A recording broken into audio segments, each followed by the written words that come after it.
3 और 4 अप्रैल की रात संसद में जिस वक्त देश की सत्तारूढ़ पार्टी के नेता राष्ट्र हित के लिए,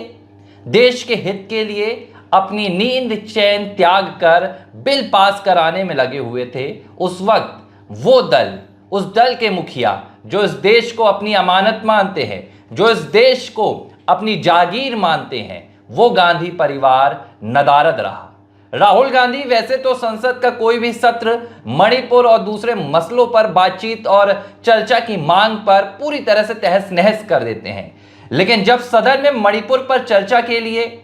मणिपुर पर राष्ट्रपति शासन के प्रस्ताव के लिए गृह मंत्री अमित शाह रात को 2:30 बजे मौजूद थे, तब राहुल गांधी कहां थे? जब वक्फ बिल पर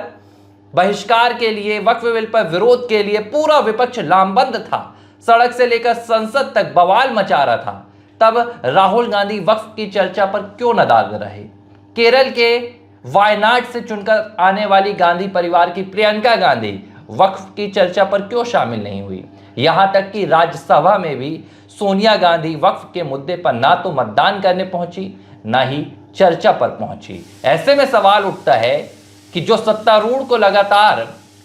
केंद्र की मोदी सरकार को लगातार कटघरे में खड़ा करते हैं, जो बार बार ये कहने से नहीं थकते हैं कि सरकार बिना चर्चा के, बिना विपक्ष के मत के कोई भी बिल लाती है, जब असल में चर्चा होती है तो ये क्यों गायब हो जाते हैं? तस्वीर साफ है कि आपके पास बोलने के लिए शायद कुछ नहीं रहता है। राहुल गांधी की अगर यहाँ पर गैर मौजूदगी, राहुल गांधी चर्चा में भाग नहीं लेते हैं, तो फिर ये क्या मायने निकल कर सामने आता है? नहीं, ये मायने इसलिए निकल के आता है कि आप ये मानिए कि व्हिप जारी किया गया था कि सभी सांसदों को संसद के दोनों सदनों में, लोकसभा राज्यसभा में उपस्थित होना है। समस्त लोगों को वोटिंग करनी है, चर्चा करनी है, अपनी अपनी बात रखनी है। बेहद ही गंभीर मसला था और सिर्फ संसद में इस पे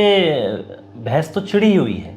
संसद के बाहर भी जो तमाम नेता हैं, चाहे वो लोकसभा में संसद सदस्य हों या ना हो, राज्यसभा में संसद सदस्य हों या ना हो, लेकिन बाहर इसमें राजनीति करने से नहीं चूक रहे हैं। ABC हिंदी न्यूज़, आज ही जुड़िए हर खबर के साथ।